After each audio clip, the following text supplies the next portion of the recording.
Marcos 12, versículos 18 al 27. Entonces vinieron a él los saduceos, que dicen que no hay resurrección, y le preguntaron diciendo: Maestro, Moisés nos escribió que si el hermano de alguno muriere y dejare esposa, pero no dejare hijos, que su hermano se case con ella y levante descendencia a su hermano. Hubo 7 hermanos. El primero tomó esposa y murió sin dejar descendencia. Y el segundo se casó con ella y murió y tampoco dejó descendencia. Y el tercero de la misma manera. Así los 7, y no dejaron descendencia, y después de todos murió también la mujer. En la resurrección, pues, cuando resuciten, ¿de cuál de ellos será ella mujer, ya que los 7 la tuvieron por mujer? Entonces, respondiendo, Jesús les dijo: ¿No erráis por esto, porque ignoráis las Escrituras y el poder de Dios? Porque cuando resuciten de los muertos, ni se casarán ni se darán en casamiento, sino serán como los ángeles que están en los cielos. Pero respecto a que los muertos resucitan, ¿no habéis leído en el libro de Moisés cómo le habló Dios en la zarza diciendo: Yo soy el Dios de Abraham, el Dios de Isaac y el Dios de Jacob? Dios no es Dios de muertos, sino Dios de vivos. Así que vosotros mucho erráis. Oremos. Padre Celestial, gracias por tu bendita palabra. Queremos, como siempre, suplicarte que seas tú dándonos esa capacidad de recibirla, de atesorarla, de practicarla, Señor. Que abras nuestro oído espiritual, nuestro entendimiento, y que podamos verte a ti con claridad, tu redención, Señor Jesucristo. Te lo pedimos en Cristo Jesús. Amén. Podemos sentarnos. Muy bien, hermanos, de nuevo estamos aquí haciendo la enseñanza continuada de la palabra de Dios. Para los que nos acompañan por primera vez, tomamos un libro y lo estudiamos de principio a fin, lo exponemos de principio a fin, y estamos en el Evangelio según Marcos. De nuevo, es importante aquí recordar también para todos que estamos en la semana final del ministerio del Señor Jesucristo, el momento cuando el Señor sería sacrificado, los momentos antes a ser apresado y sacrificado. Después de la entrada triunfal, que es lo que hemos visto a Jerusalén en el capítulo 11, después de la purificación del templo, con la denuncia del Señor a Israel como una higuera sin fruto, los líderes judíos trataban de encontrar algún argumento para poner al Señor en contra del pueblo y en contra de las autoridades romanas. Entonces ellos planearon acercarse a él en público con una serie de preguntas capciosas para atraparle en alguna palabra. Y el primer ataque fue en el templo, en un lugar conocido como el Pórtico de Salomón, y el tema era el tema de la autoridad. ¿Por qué el Señor hacía estas cosas? ¿Por qué purificaba el templo? ¿De dónde venía su autoridad? En ese momento, ustedes recuerdan, el Señor les dejó sin palabras, porque el Señor apeló a Juan el Bautista, que era el precursor del Mesías, y Juan el Bautista era claramente reconocido como profeta entre el pueblo. Entonces, Juan el Bautista señaló a Jesucristo como el Cordero de Dios. Ante el silencio de los líderes judíos, el Señor les dio entonces la parábola de los labradores malvados, y ahí les estaba denunciando como personas improductivas en el reino, como ladrones y asesinos. Ellos habían asesinado a los profetas, o sus antepasados habían asesinado a los profetas que habían venido antes. ¿Y cuál era el plan de ellos? Asesinar a Jesús. Estaban pensando en matar a Jesús. Ellos mismos estaban unidos con los herodianos, los seguidores de Herodes, quien había matado a Juan el Bautista, y en eso estaban participando en esta condición de asesinos. Y ahí el Señor les anuncia su juicio, la entrega de su administración a otros que sí dieran los frutos del reino de Dios. Y después, en el mismo lugar, tenemos un segundo ataque, y esto fue lo que vimos el domingo pasado. Ahí veíamos que había un cambio en la estrategia que venían utilizando para acercarse al Señor. En primer lugar, los fariseos enviaron a sus discípulos, no fueron ellos mismos, posiblemente era más natural, menos sospechoso que un discípulo hiciera las preguntas y no ellos directamente. Y en segundo lugar, ellos se unieron con un grupo odiado, como ya decía, los herodianos, que eran lo peor de la sociedad. Pero ellos ya habían antes hecho esa unión para matar al Señor. Ellos buscaron un aliado con poder político, con poder judicial, para poder atacar al Señor Jesucristo. Y entonces usan la adulación, la lisonja, para preguntarle en relación a los impuestos, como si ellos estuvieran interesados en la respuesta del Señor. Lo enaltecieron hipócritamente, le llamaban maestro, buscando su interés, para hacerle decir algo que lo pusiera en problemas con los judíos o con los romanos. Ahora, en nuestro pasaje, tenemos el tercer ataque de los, en este caso, entre los judíos, los saduceos. Ya no son ni los fariseos, ni los herodianos, sino los saduceos. Y su interés, en primer lugar, es ridiculizar a Jesús delante del pueblo con un tema, la doctrina de la resurrección, de la vida después de la muerte. Y segundo, ellos quieren asumir una posición superior al resto de los judíos, especialmente los fariseos, que sí creían en esa doctrina de la resurrección. La doctrina de la resurrección, hermanos, es una doctrina cardinal. Hoy vamos a hablar sobre esto. He escuchado a muchas personas decir que después de la muerte no sigue nada. Muchas personas dicen eso. Ese es el pensamiento común, que la persona muere y queda como en un aniquilacionismo. Dios destruye el alma, o quedan en un sueño del alma. La idea de la que las personas después de la muerte quedan sin conciencia o que son destruidos para siempre. Otros sí creen en la inmortalidad del alma, del estado eterno, solo que lo ven como algo inferior. Para estos hay que disfrutar la vida presente, comidas, deleites, placeres, comamos y bebamos, ¿cierto? Que mañana moriremos, es el dicho de estos. Porque después de la muerte, según ellos, pues nada se puede disfrutar. Vamos a estar como en un aburrimiento, según estas personas. Como que estar en culto todo el tiempo, y para ellos esto es lo peor, ¿no? Entonces lo ven como algo aburrido, como algo malo. Como si el estado eterno consistiera de cosas que por no ser de este mundo son poco deseables o poco importantes, ¿no? Entonces, esas personas pues están completamente fuera de lugar, porque este mundo no es superior al estado eterno. Otras personas que también creen en la eternidad lo ven como una continuidad sin diferencias. O sea, como si el siglo venidero fuera igual al presente tiempo, a la presente realidad, con todo y pecado, con todo y naturaleza humana, con todo y procreación, el mundo tal y como está, continuando eternamente. Algunos lo ven así. Hermano, la respuesta del Señor aquí nos muestra nuestra esperanza gloriosa y verdadera, porque no es así. Estas ideas son equivocadas. Hay una realidad después de la muerte, y esa es la buena noticia que yo quiero darles a ustedes hoy. En Cristo Jesús hay vida eterna. Definitivamente, quienes confiamos en Cristo resucitaremos en el día final. No moriremos para siempre, tendremos vida eterna y estaremos en su presencia por los siglos de los siglos.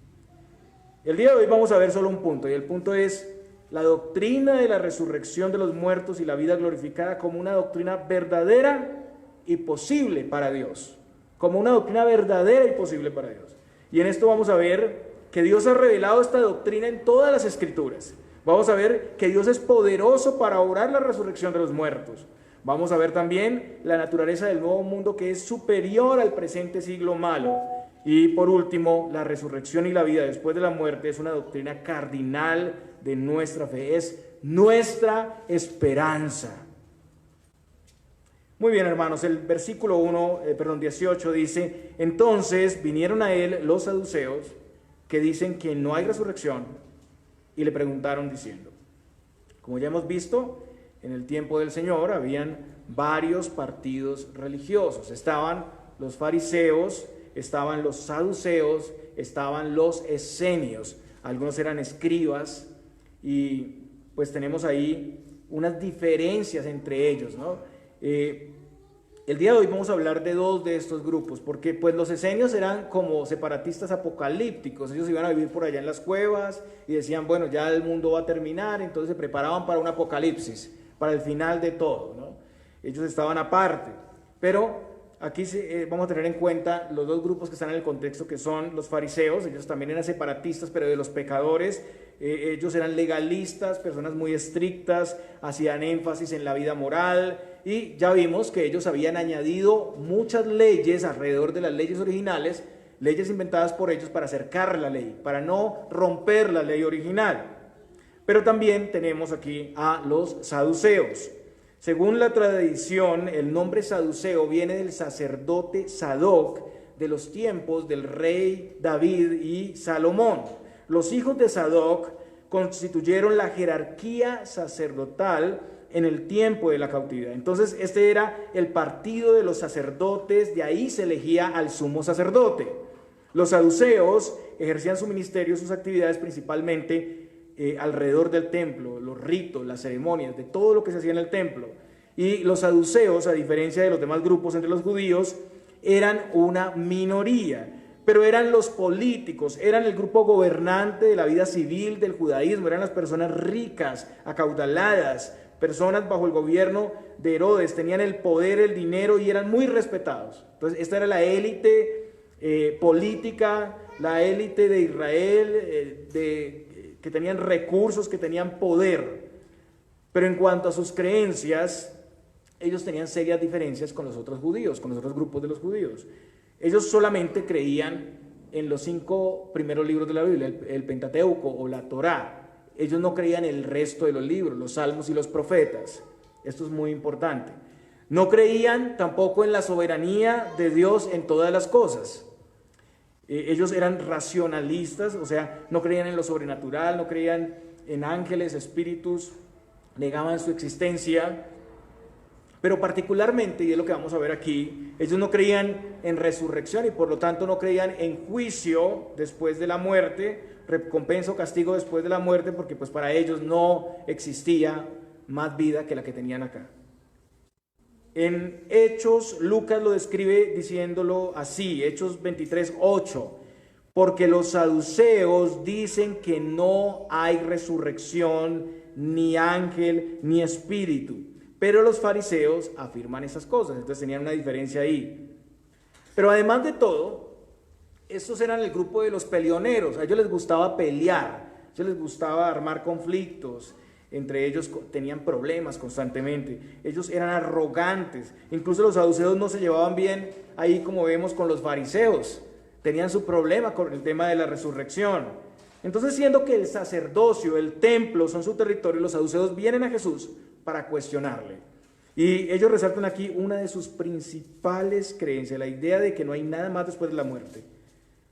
Y como ya lo dije, con esto no solo quieren atacar la enseñanza del Señor, sino ellos están buscando atacar a los fariseos, querían desprestigiarlos también y debatir sobre este punto de la resurrección con ellos. Además, el enfoque materialista de una vida solo en este mundo, pues, ¿qué es lo que causa? Desvía la mirada de Dios al mundo político y religioso actual. Su posición iba de la mano con sus creencias, con su estilo de vida.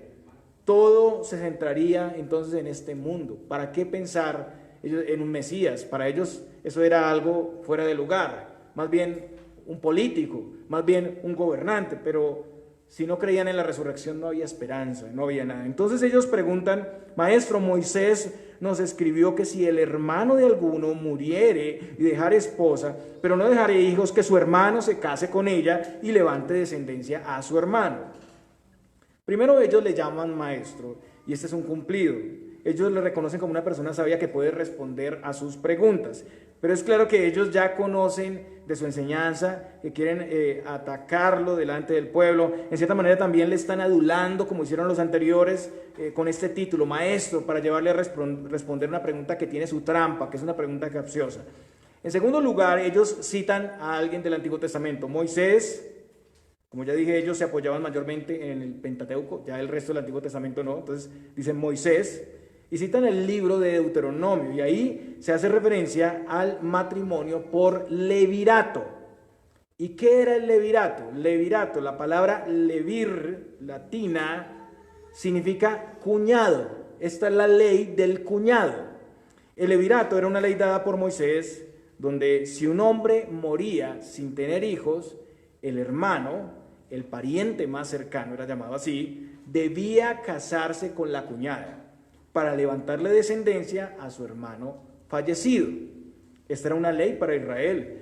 El primer caso donde vemos esta práctica es en Génesis 38. Usted puede ir a su Biblia y mirar. Ahí está el caso de Judá y Tamar. Y también lo vemos más adelante con Ruth y Booz. Ahí se habla del tema del levirato. En Génesis 38, el primer esposo fallecido era ese era el nombre, Luego su hermano Onán recibió la orden de unirse a Tamar, porque había muerto sin dar descendencia. Pero él no quería darle hijos a su hermano y a causa de eso murió, fue castigado por el Señor por no querer dar descendencia. Y luego, como no le era dado Sela, el otro hermano, como esposo, ella engaña a Judá, su suegro, para hacer reconocer su derecho a tener hijos y recibir la parte que le correspondía de la herencia de la familia de su marido, porque esto envuelve la herencia. Esta costumbre más tarde se incorpora ya oficialmente a la legislación mosaica y está en Deuteronomio 25 del 5 al 6. Vaya conmigo a ese pasaje, Deuteronomio 25 en los versículos 5 al 6. Y este es el pasaje al que están haciendo referencia aquí los saduceos. Cuando hermanos habiten juntos, dice aquí, y muriere alguno de ellos y no tuviere hijo, la mujer del muerto no se casará fuera con hombre extraño. Su cuñado se llegará a ella y la tomará por su mujer y hará con ella parentesco. Y el primogénito que ella diere a luz sucederá en el nombre de su hermano muerto, para que el nombre de éste no sea borrado de Israel. Entonces, aquí está la ley clara. El primer hijo de la nueva unión entonces era considerado como hijo del difunto y así no iba a desaparecer la descendencia. Este primer hijo debía heredar los bienes, debía heredar el nombre de la persona fallecida. Así el hermano entonces le levantaba descendencia a su hermano. Esa ley tenía como propósito impedir que el patrimonio familiar cayera en poder de una persona que fuera ajena a la familia. El hermano del fallecido podía rechazar, si quería, esta obligación, pero era grave. Quedaba expuesto a una humillación terrible, al escarnio público, acusado de no querer edificar la casa a su hermano. Vaya conmigo en el mismo capítulo, Deuteronomio 25, los versículos 7 al 9.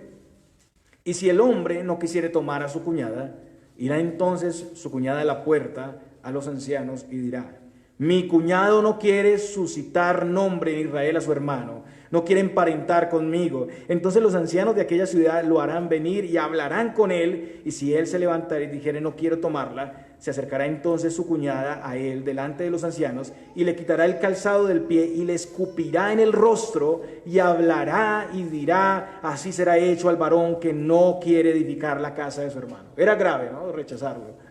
Era grave. Podía hacerlo, pero era una humillación terrible delante de los ancianos, delante del pueblo, hasta era escupido. Es importante decir que hoy en día, hermanos, esta ley no está en vigencia. Esta ley no está en vigencia hoy en día.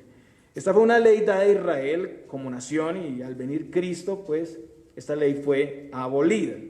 Ahora, volviendo a nuestro pasaje, vemos que conforme a esto ellos plantean una situación hipotética y una situación que es exageradísima.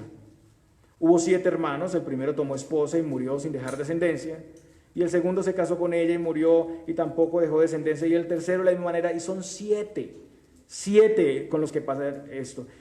Es una exageración porque pues sería algo particular que hubiera una familia que tuviera específicamente los 7 hermanos y que se murieran todos tan rápido y sin dar hijos, ¿no? Sin tener hijos. Sería normal que pasara 2 veces, pero 7 veces era algo muy raro. Pero lo que ellos querían hacer era elevar la impresión. Una mujer en el cielo con 7 maridos. ¿Cómo es esto? Era algo escandaloso que daría pues más fuerza, más potencia a su argumento. También si miramos Mateo, vaya conmigo a Mateo capítulo 22, versículo 25, vemos algo más de lo que dijeron los saduceos. Hubo pues entre nosotros 7 hermanos, dicen ellos ahí. Notan ustedes que ellos están diciendo que esa historia les pasó a ellos. Hubo entre nosotros, para darle más propiedad a la historia, o sea, es una historia real, quieren decirle ellos a Jesús. La idea aquí es que para ellos la doctrina de la resurrección implicaba que el matrimonio seguía después de la muerte. En ese caso ellos concluían que la mujer tendría 7 maridos a la vez después de morir. Y aunque exagerado y todo, yo tengo que decirles, hermanos, que es una pregunta relevante, es una pregunta importante hoy en día, porque también debemos considerar a quienes se divorcian legítimamente y vuelven a casarse, según los principios bíblicos, y a quienes enviudan y se vuelven a casar, porque ellos van a pensar, y si hay aquí personas así o si nos están viendo por internet, van a pensar, bueno, ¿y cómo será en el cielo? En el cielo entonces, ¿va a ser esposa de 2 o cómo va a ser la situación ahí? Cuando estén en el cielo, ¿cuál será el destino, la circunstancia? ¿Esa relación matrimonial continuará? Pero los saduceos aquí, con su pregunta, no están tomando en cuenta las diferencias en cuanto a la naturaleza de ese tiempo venidero, de ese siglo venidero en la eternidad. Ahora tenemos la respuesta del Señor. Entonces, respondiendo, Jesús les dijo, ¿no erráis por esto, porque ignoráis las Escrituras y el poder de Dios? En primer lugar, el Señor les dice que ellos están extraviados. Aunque tienen algún conocimiento, no conocen las Escrituras lo suficiente. En el mismo pasaje de Deuteronomio, pues se está hablando de un contexto terrenal. El pasaje está relacionado con la descendencia en la tierra para el propósito y al plan de Dios. Eso no va a ser necesario en la eternidad. En el mismo pasaje no se habla nada del siglo venidero o del tiempo eterno o la vida después de la muerte. Ellos están errados interpretando un pasaje sin considerar el contexto inmediato. Muchas veces actuamos así, leemos un pasaje a la ligera y queremos encontrarle aplicación así a cualquier situación, pero no miramos el contexto de qué está hablando. También ellos están errados al rechazar el resto de las Escrituras, los salmos, los profetas. Y este era su mayor error. Aunque ya el Pentateuco era claro, ellos no estaban dando el valor que debían darle a todo el Antiguo Testamento. Segundo, también ellos ignoran el poder de Dios. Dios es todopoderoso. Dios tiene poder para dar vida a los muertos. Él es el autor de la vida. En el Antiguo Testamento el Señor dijo a Abraham, ¿hay para Dios alguna cosa difícil? El Señor es todopoderoso, hermanos. Es necedad negar la resurrección por no concebirla en nuestra mente limitada. Hay muchas cosas, hermanos, que nosotros no entendemos, ni vamos a entender aquí. Hermanos, el hecho de que no comprendamos esas cosas no significa que no sean verdad. Hay incluso muchas cosas de este mundo, del universo, que aún para nosotros, en la ciencia, por ejemplo, son enigmáticas, pero están ahí, son reales, y de la misma manera poderosa y sabia fueron creadas por el Señor. Entonces es completamente aceptable creer que el Señor puede levantar un cuerpo muerto. Recordemos que es Dios el que nos resucitará, no somos nosotros los que nos resucitaremos, y para Él pues no hay nada que le sea difícil. Negar esto es negar el poder de Dios. Hermanos, a veces las diferencias incluyen cosas periféricas, cosas de forma, cosas que se pueden manejar, pero este no es el caso. Porque aquí se tiene la negación de las Escrituras. Nosotros decimos solo Escritura, solo Biblia, y aquí se está negando la palabra de Dios. Además se hace una tergiversación de pasajes claros para interponer ideas propias de un grupo político, prácticamente político, porque ya se habían desviado de la fe. Además es pura incredulidad, es pura inconsistencia. Esas personas no dudaban en que Dios era trascendente, podían confesar que Él era todopoderoso, pero no podían concebir que resucitara un muerto. Su concepto de Dios estaba muy por debajo del concepto bíblico real. Pero hay algo más, hermanos. El Señor dice en el versículo 25, porque cuando resuciten de los muertos, ni se casarán, ni se darán en casamiento, sino serán como los ángeles que están en los cielos. ¿Qué dice el Señor aquí? Pues que el matrimonio no continúa después de la muerte. El matrimonio es hasta que la muerte lo separe. Después el cónyuge vivo es libre para casarse, si está con vida, pues libre para casarse en el Señor, pero el matrimonio es una institución netamente terrenal. En la resurrección no tendremos matrimonios, no habrá reproducción porque no es necesaria. Los creyentes serán como los ángeles en esto.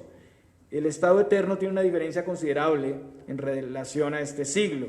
Incluso hay diferencia entre el cuerpo que tenemos ahora y el que será resucitado, aunque es el mismo cuerpo, pero tiene características, propiedades diferentes y propiedades superiores. Sin embargo, tampoco podemos espiritualizar la resurrección, porque cuando usted escucha que seremos como los ángeles, usted puede imaginarse algo abstracto, algo imaginario, algo ilusivo o espiritualizarlo. Pero la resurrección no es ni simbólica ni espiritual, sino que es en cuerpo. La resurrección bíblica implica una tumba vacía y un cuerpo físico palpable, con vida, con características sobrenaturales como el cuerpo de Jesús. Ser como los ángeles no implica dejar de lado la realidad del cuerpo físico, sino solo la reproducción, y tiene que ver con la inmortalidad, como dice Lucas 20:36, que es el pasaje paralelo, porque no pueden ya más morir, pues son iguales a los ángeles y son hijos de Dios al ser hijos de la resurrección. Y eso quiere decir que el matrimonio, con el propósito de la perpetuación de la raza, pues ya no es necesario, porque ya no habrá muerte. Aquí en la tierra era necesario porque a la gente muere constantemente y hay un propósito de llenar la tierra, hay un propósito o una idea de que la tierra sea llena de personas. Si las personas murieran en una generación se acabaría todo, ¿cierto? Y ya no habría generaciones.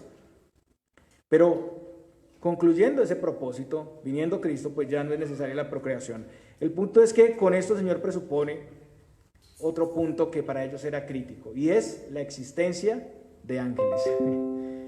Algo que los saduceos no podían aceptar. Pero lo interesante es que el mismo Pentateuco, el que ellos creían, habla de los ángeles. Recordemos Génesis 19, 1, 15, donde vemos los ángeles que fueron a visitar a Sodoma.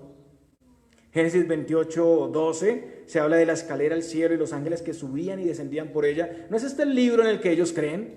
¿Por qué lo están negando? Los saduceos tenían una idea muy diferente de la verdad bíblica. Ellos creían pues que podían manipular como la escritura y aceptar ciertas cosas. O sea, no solamente están mintiendo contra la verdad, sino están haciendo una tergiversación, un cambio de lo que dice ahí, de acuerdo a su movimiento, de acuerdo a su política. Presuponían que la doctrina de la resurrección enseñada por el Señor y creída por los demás judíos era una continuidad similar a la realidad de este mundo. Muchos de los opositores del cristianismo presuponen que creemos una serie de cosas que nosotros ni siquiera nos llegamos a imaginar. Pero solo conociendo la verdad ellos pueden ser libres de esas ideas equivocadas. Lo que vemos es que estas personas aparentaban conocimiento de las Escrituras, pero realmente no lo tenían.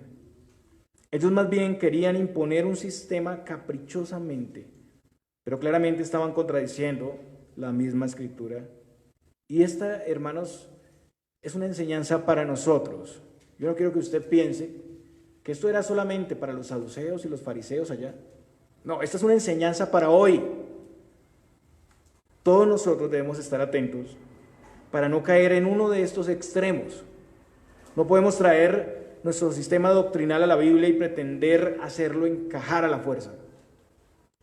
No podemos dar lugar a nuestro orgullo y nuestras ideas por encima de la Escritura. Hay personas que traen costumbres que por años han practicado, pero son cosas no bíblicas, no correctas. Y debemos, hermanos, tener la humildad de ser enseñables, de corregir lo que está distorsionado. El hecho de que se haya creído, practicado algún concepto erróneo por años, incluso por muchos, por millones de personas, no significa que tenga que ser aceptado. No podemos negar lo evidente por orgullo, por jactancia denominacional o jactancia religiosa. Hay personas como los saduceos que aún viendo su error, aún teniendo la oportunidad de ser instruidos en la verdad, siguen en lo incorrecto. Estamos siempre en proceso de examinar y reformar lo que está mal. Y hoy, hermanos, no es tarde para cualquiera que escuche esto y esté en este error. Entonces, ahora el Señor responde presentando un argumento precisamente del Pentateuco para mostrar la inmortalidad del alma. Y acá es donde nosotros pensamos, ¿por qué el Señor no usó otros pasajes del Antiguo Testamento que son tan claros y tan evidentes? Pero el Señor está aquí respondiéndoles en su propio libro, ¿no? Que ellos dicen que creen y que aceptan canónicamente. Pero respecto a que los muertos resucitan, ¿no habéis leído en el libro de Moisés cómo le habló Dios en la zarza, diciendo: yo soy el Dios de Abraham, el Dios de Isaac y el Dios de Jacob? Dios no es Dios de muertos, sino de vivos, así que vosotros mucho erráis. Entonces el Señor los lleva al Éxodo, uno de los libros del Pentateuco, donde ellos se apoyan. En este pasaje Dios se presenta ante Moisés, se manifiesta a Moisés en una zarza ardiente que no se consumía, ese es Éxodo 3 del 1 al 6, y el Señor ahí se identifica como el Dios de Abraham, de Isaac y de Jacob, y eran personajes que para este momento, muchos años atrás, habían muerto, más de 430 años atrás, o más, habían muerto. Pero el Señor resalta su relación pactual que trasciende más allá de la muerte. Él no dice que Él fue el Dios de ellos. Es que yo fui el Dios de Abraham, fui el Dios de Jacob. No. Él dice en presente que Él es el Dios de ellos. Si Dios sigue siendo el Dios de esos personajes históricos, ellos están vivos. Ellos siguen adorándole y exaltándole porque es el Dios de ellos. Es su Dios en el presente. Porque el Dios viviente tiene que ser el Dios de personas vivientes. También es importante observar que en este mismo contexto de Éxodo 3:15 encontramos el nombre de Dios, el nombre Jehová. Jehová es el nombre propio, el nombre incomunicable de Dios.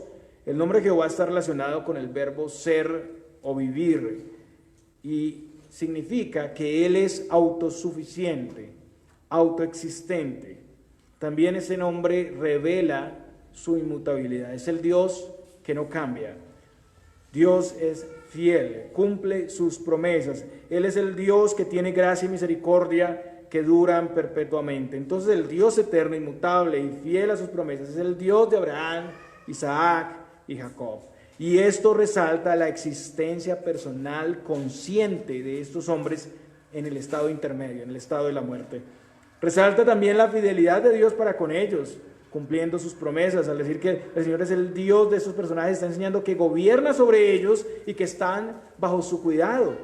El Señor interpreta esto diciendo que Dios es Dios de vivos, no de muertos. Incluso Lucas, el pasaje paralelo, dice algo más. Lucas 20:38. Porque Dios no es Dios de muertos, sino de vivos, pues para Él todos viven. Lucas está diciendo que estos patriarcas están vivos, han muerto pero están vivos. Para el Señor estos personajes no están inconscientes, no están aniquilados, no están dormidos, están vivos. Su fidelidad y cuidado no solo se aplica a la vida terrenal de los suyos, sino que trasciende el estado eterno. Por ende, la resurrección es una realidad. Abraham, Isaac y Jacob y todos los que confían en el Señor vivirán después de la muerte y resucitarán en el día final. Su ser integral, cuerpo y alma, no será dejado, ni adormecido, ni aniquilado, sino resucitado. La conclusión del Señor es que esas personas han llegado demasiado lejos con su doctrina errada. Están en un nivel de error que está rebasando todos los límites. Ellos pasan por alto lo que dice la Escritura para interponer sus propias ideas, no tienen en cuenta el contexto inmediato, añaden cosas que no dice el pasaje, ignoran el resto de la Escritura donde también se habla de ese tema y no están considerando el poder de Dios y el ser de Dios como Dios de los vivos. Tienen la Torá, tienen conocimiento, pero no comprenden ese conocimiento. Su idea de Dios es la de un Dios lejano, sin poder, aunque a la vez creían en la obra de creación, aunque decían creer en la Torá. Pero es un gran error el que tienen porque su cosmovisión es una cosmovisión terrenal. Ellos han sido absorbidos por este mundo, por su corazón engañoso y cualquier persona, hermanos, puede llegar a este punto. Muchos de nosotros creemos y confesamos lo que dice la Escritura, ¿cierto? Pero a la hora de ponerse en práctica, ¿qué pasa? No lo tomamos en cuenta. Luchamos a veces en nuestras fuerzas, considerando que Dios es todopoderoso, pero se nos olvida. Vemos a Dios trascendente, poderoso, pero lejano. Y nosotros debemos buscar siempre ser consistentes con lo que decimos creer, hermanos. Debemos examinarnos y no engañarnos. No podemos aceptar solo lo que nos agrada y parece bien de las Escrituras o ajustar lo que dice nuestra cosmovisión. Tenemos que tomar en cuenta toda la Escritura completa y, hermanos, para esto hay que conocerla, hay que escudriñarla constantemente. Volviendo al pasaje, el punto es que parte del mensaje del Señor era la doctrina de la resurrección. ¿Qué ha estado el Señor enseñando todo este tiempo ahí en el Evangelio de Marcos? Pues que Él iba a ser entregado, ¿cierto? Iba a morir y iba a resucitar de entre los muertos. Al principio de su ministerio, en Juan 2:19 dice: destruid este templo y en 3 días lo levantaré. Él estaba en el contexto del templo. Esa fue la primera purificación del templo. Y eso hacía referencia a que el Señor resucitaría. Y eso fue entendido después cuando el Señor resucitó, porque los discípulos ni siquiera lo entendieron en ese momento. Él no se refería al templo que había sido construido por Herodes durante 46 años, sino él hablaba de su cuerpo. La resurrección de Cristo había sido previamente anunciada en las Escrituras. El Salmo 16:10 dice: porque no dejarás mi alma en el Seol, ni permitirás que tu santo vea corrupción. Ahí se habla claramente del Mesías, porque David, el escritor del Salmo, murió. Este pasaje habla de Jesús, quien siendo descendiente de David se sentaría en su trono con un reino estable y eterno. También en el Salmo 68:18 estaba profetizado el ascenso de Jesús, la ascensión de Jesús resucitado al cielo. Subiste a lo alto, cautivaste la cautividad, tomaste dones para los hombres y también para los rebeldes, para que habite entre ellos cada Dios. Además, el Antiguo Testamento profetizaba claramente la resurrección de creyentes y no creyentes, unos para gloria y otros para vergüenza y confusión perpetua. Eso es lo que dice Daniel 12, 2 al 3. Y muchos de los que duermen en el polvo de la tierra serán despertados, unos para vida eterna y otros para vergüenza y confusión perpetua. Los entendidos resplandecerán como el resplandor del firmamento, y los que enseñan la justicia a la multitud como las estrellas a perpetua eternidad. Cuando llegamos al ministerio del Señor encontramos incluso resurrecciones realizadas. Acuérdense de Lázaro, quien después de estar en el sepulcro 4 días y ya día, el Señor le levantó de la muerte y él estaba con Jesús. Incluso parece que Jesús, mientras que estaba en Jerusalén en la Pascua, iba a hospedarse en su casa, en la casa de Lázaro. Los saduceos posiblemente y seguramente tuvieron que haber sido conocedores de esta señal, de este milagro, pero se negaban a creerlo. Un resucitado andaba con ellos. ¿Qué más prueba? ¿Qué más evidencia? Un hombre que estaba en el sepulcro se ha levantado por la gracia y el poder de Dios. Hermanos, como ya he dicho, esta es una doctrina cardinal, esta no es una doctrina periférica. Incluso la realidad de la resurrección de Cristo implica que los que son de Cristo, quienes hemos creído en Él, también resucitaremos en el día final. En Juan 6:40, Juan dice: y esta es la voluntad del que me ha enviado, hablando de las palabras del Señor, citando las palabras del Señor, que todo aquel que vea al Hijo y cree en Él tenga vida eterna, y yo le resucitaré en el día postrero. Jesús le dijo a Marta en Juan 11, 25 y 26, yo soy la resurrección y la vida. El que cree en mí, aunque esté muerto, vivirá, y todo aquel que vive y cree en mí, no morirá eternamente. ¿Crees esto? Si una persona no cree en la resurrección de Cristo, no puede ser salvo. Muchas personas, como los saduceos, se niegan a creer esto. Pero al negar la resurrección, ellos están negando el Evangelio, porque la resurrección es el Evangelio, es la victoria del Evangelio. Pablo dedica todo un capítulo, el capítulo 15 de Corintios, para hablar del tema de la resurrección. Y sin la resurrección de Cristo, explica aquí Pablo en general, que el Evangelio sería ineficaz. Si Cristo no resucitó, el pecado, la muerte, el sepulcro tendría el poder y la victoria. La predicación nuestra sería en vano, la fe sería inútil, la muerte en pecados continuaría aún en los que creen ese evangelio incompleto. La vida y esperanza entonces se limitarían al presente. Esas personas estarían carentes de todo lo que Cristo en su obra completa ha provisto. No habría restauración después de la muerte, no habría esperanza de vida eterna glorificada. La relación con Cristo para esas personas se acabaría al morir.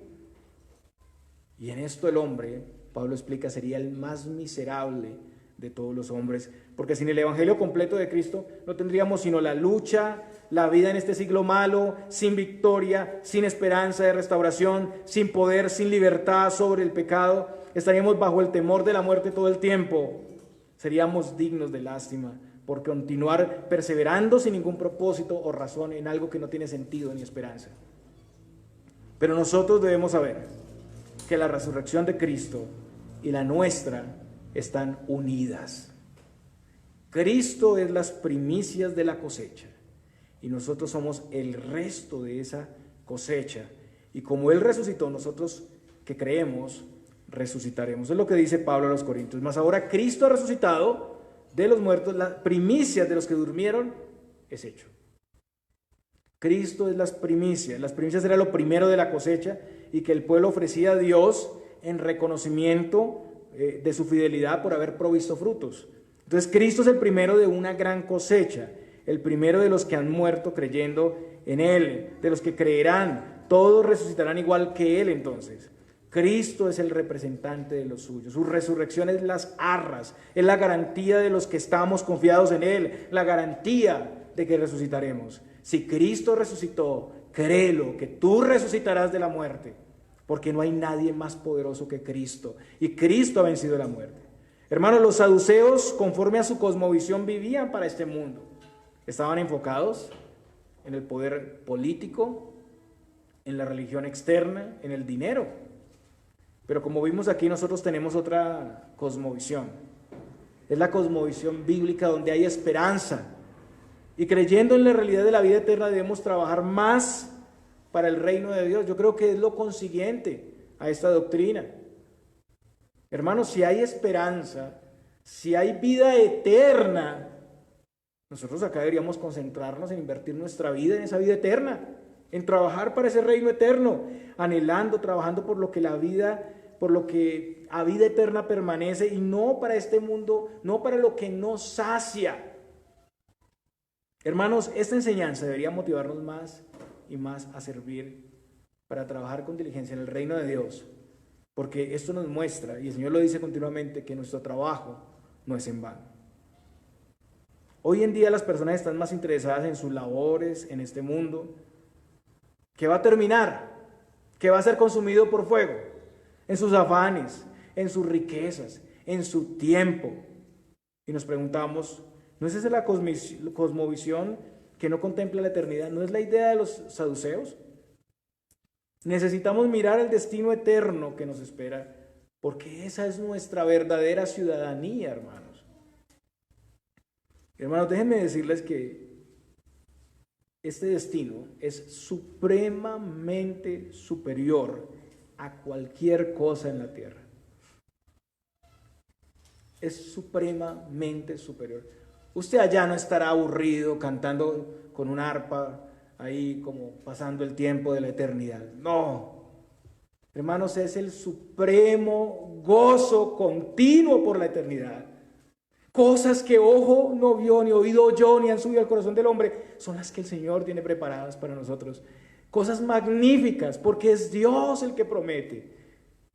¿Y será que aun cuando en este mundo tenemos cosas contaminadas por el pecado, no hay grandes maravillas que ni siquiera hemos explorado? ¿Cómo será ese destino glorioso? ¿Cuántas cosas magníficas habrán en la gloria eterna?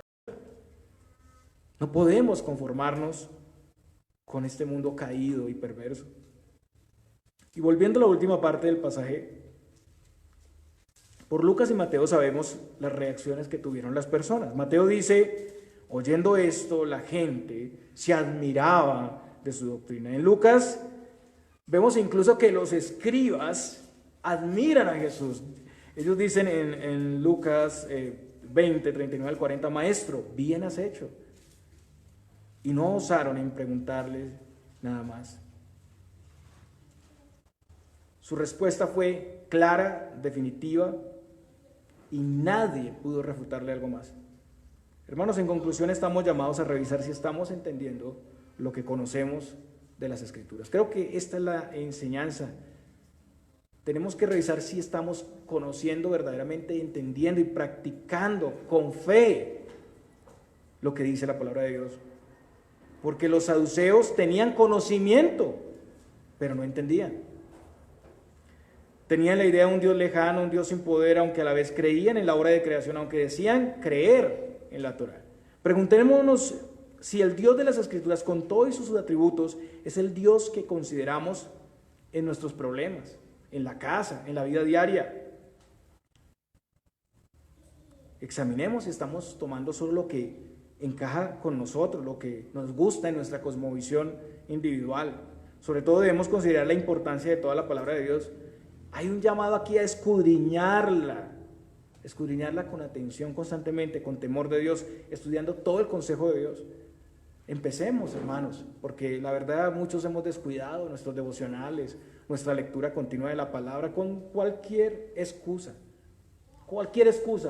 para eso. Hermanos, supliquemos al Señor que Él nos permita conocer y entender más a profundidad su verdad revelada, para no desviarnos a ver la vida según la óptica de nuestro corazón engañoso o del mundo. Y el propósito es tener esa verdadera cosmovisión cristiana.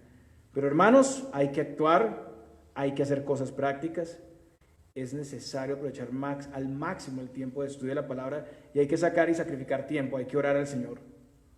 En segundo lugar, debemos enseñar la realidad de la vida después de la muerte, resaltando lo que dice la Escritura y en esto mostrando que para Dios no hay nada imposible. Ahorita cantábamos por fe, ¿no? Y es así, hermanos. No podemos acercarnos a Dios y pensar que Él no existe o tener como una idea de Él lejana, incapaz o insuficiente. No, Él es el Dios todopoderoso. Debemos vivir a la luz del Evangelio que señala la eternidad gloriosa en Cristo, porque podemos tener la doctrina correcta, la relación completa, pero podemos estar dejando de lado la importancia de esa doctrina. Podemos estar viviendo para este mundo, deleitándonos, complaciéndonos, al punto de querer trasladar este mundo caído a la eternidad. ¿Cómo puedo sacar de aquí este mundo y llevármelo? Porque yo no me quiero ir sin lo que tengo acá, sin mi vida, sin mi negocio, lo que he construido. Las personas a nuestro alrededor deben ver que nuestra fe y vida práctica expresa que no vivimos para este mundo, que tenemos nuestra mirada en Cristo y el destino que ha preparado para sus hijos. Eso lo están viendo sus amigos, sus familiares, sus conocidos. Ellos pueden decir, este es raro, este es un resucitado, este no es de aquí. ¿Por qué hace lo que hace? ¿Por qué no está en la ciclovía haciendo deporte y está más bien en la iglesia adorando a Cristo, aprendiendo de Él? Hay algo especial en ese hombre, en esa mujer. Las personas a nuestro alrededor tienen que ver esa fe con esperanza, no con lamento. No viniendo a la iglesia como el que no quiere hacer nada, como, ay, me tocó madrugar otra vez para ir a la iglesia. ¿A qué hora se va a acabar el culto para correr? Sino que anhelamos la vida del reino. Y eso es visible a través de nuestro servicio diligente al reino de Dios. Hermanos, nuestro trabajo no es en vano. No olvidemos también que aunque hay un destino glorioso, para unos no será así. Otros, como los saduceos, materialistas, terrenales, que niegan la resurrección, que niegan la esperanza gloriosa que Dios ha dado a sus hijos, pues ellos van a resucitar, pero para condenación. Si esa ha sido tu visión hasta este momento, una visión, pues hagamos lo que podamos acá mientras que tenemos chance, mientras que pasamos esta vida bien y con que logremos tener salud, pensión y las cosas necesarias, pues estemos bien, porque no hay nada más que buscar. Si esa es tu cosmovisión, déjame decirte que estás perdido, que necesitas urgentemente de este mensaje del Evangelio y de la gracia de Cristo. Hoy se ha predicado esto: cree en el Señor Jesucristo, que ha vencido sobre el pecado, la muerte y Satanás para darnos vida eterna. Cree y tendrás vida en abundancia. Hermanos, en Cristo tenemos una herencia gloriosa. Como dice Pedro en 1 de Pedro 1:4, para una herencia incorruptible, incontaminada, inmarcesible, reservada en el cielo para vosotros. Tened fe, hermanos, tened fe. El Señor los bendiga. Oremos. Padre, gracias por tu palabra que es tan poderosa. Te pedimos que transformes nuestra cosmovisión. Que no solamente es conocer que hay vida eterna, Señor, porque podemos caer en el mismo error de conocer la verdadera doctrina, pero no vivir conforme a ella. Señor, transforma nuestra cosmovisión. Necesitamos mirar a esa esperanza gloriosa y caminar hacia esa esperanza gloriosa con fe.